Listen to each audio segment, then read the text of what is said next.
Hey guys, my name is Modi and welcome back to Modi Speaks. So guys, if I want to think about a health ambassador or a health program crew, the picture of individuals who would come to my mind would definitely not look anything like this. But extremely woke liberal societies like the UK, Wales to be precise, have a different interpretation of what an individual who represents a healthy life should look like.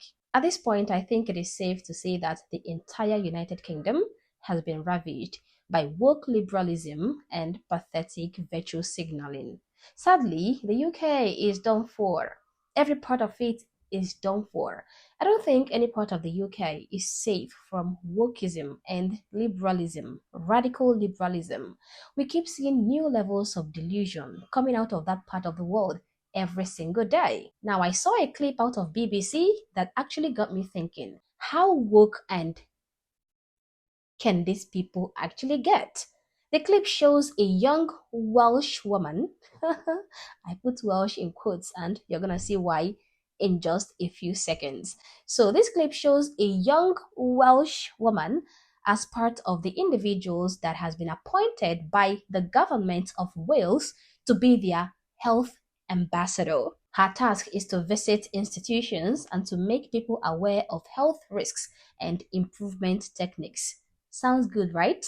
Well, you would think the government of Wales actually cares about the health of the people living in Wales until you see the person they have sent out for young people in Wales to model their health after. Take a look. A person who is from an ethnic minority background.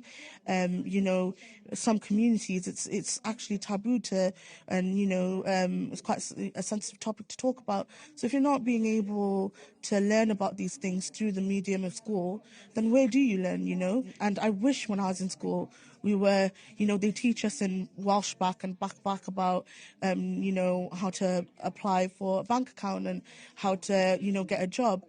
But what about things like how to check if, do a breast exam? How do I know if, signs of cervical cancer, screenings, when am I supposed to get those? The things that are going to prolong my life, So why don't we teach these things before we teach, how to get a job? Because if I'm not living long enough, how am I going to get a job? Well, guys, you have it.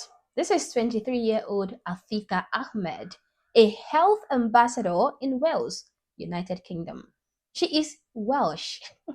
And she says that, well, if I'm not living long enough, then how am I going to get a job? And that, my friends, is the crux of the matter. Because cervical cancer is not the biggest health threat for this individual right here. Not knowing how to insert a tampon, it's not the biggest health threat for Afiga.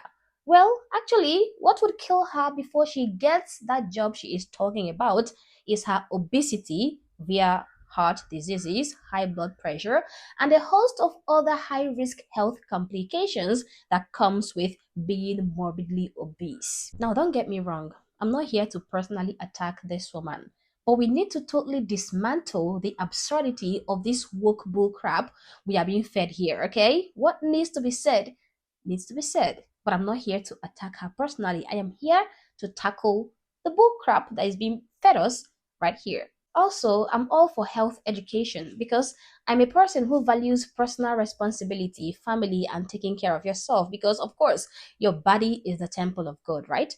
But here is the rub. How in the world does somebody who clearly struggles with basic self care get to be the face of health? How? I mean, if you're gonna tell me how to live longer and how to live healthier, you better walk the walk, or at least be able to walk without huffing and puffing. The Welsh officials defend it, saying that she is a volunteer medical student helping design school resources for taboo topics in minority communities.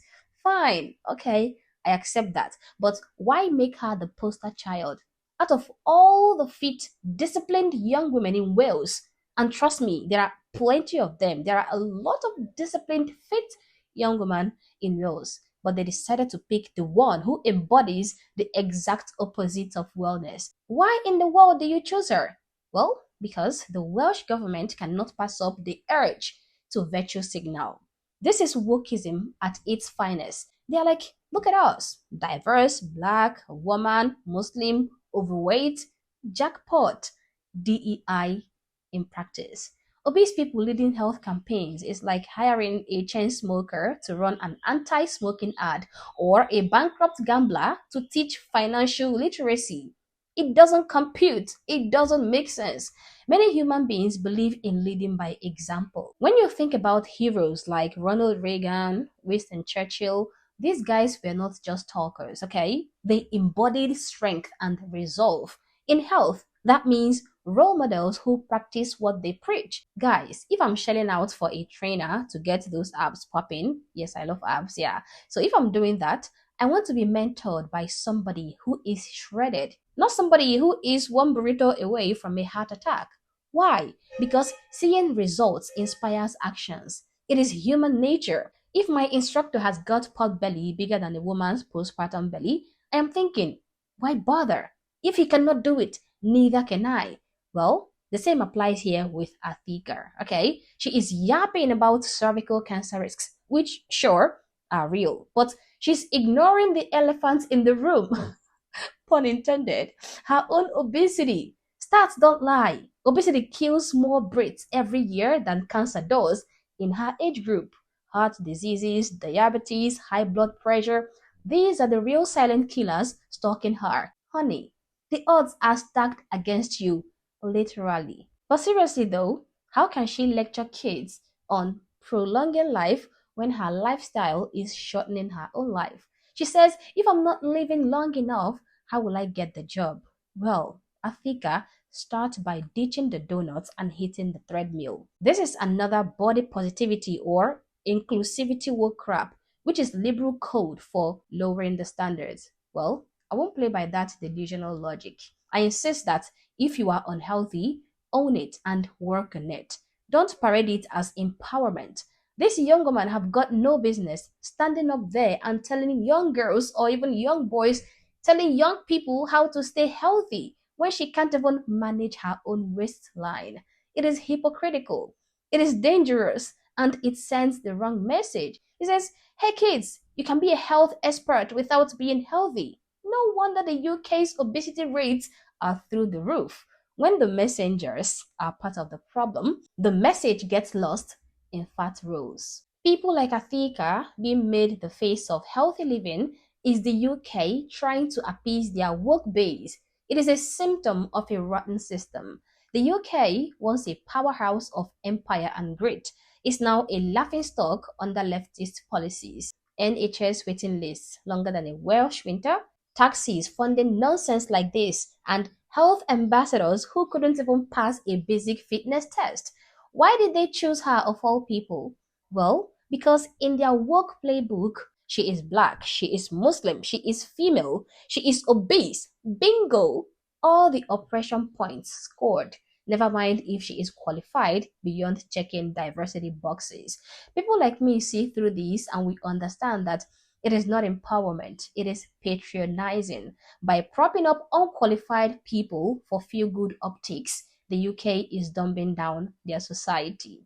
Again, guys, I'm gonna say it. I am not here to bully anybody. That game is reserved for woke liberals with their cancel culture. But I am here to say the truth, and the truth hurts, okay? And sometimes it needs to hurt. Afika Ahmed as a health ambassador is a farce that exposes how far the UK has fallen. I think the people of Wales should demand better. Demand credible leaders who embody health, not excuse its absence. If Wales wants to fix women's health education, great, but pick ambassadors who inspire, not ones who require inspirations themselves. It is high time we let go of the woke nonsense. This is 2026. Please do better.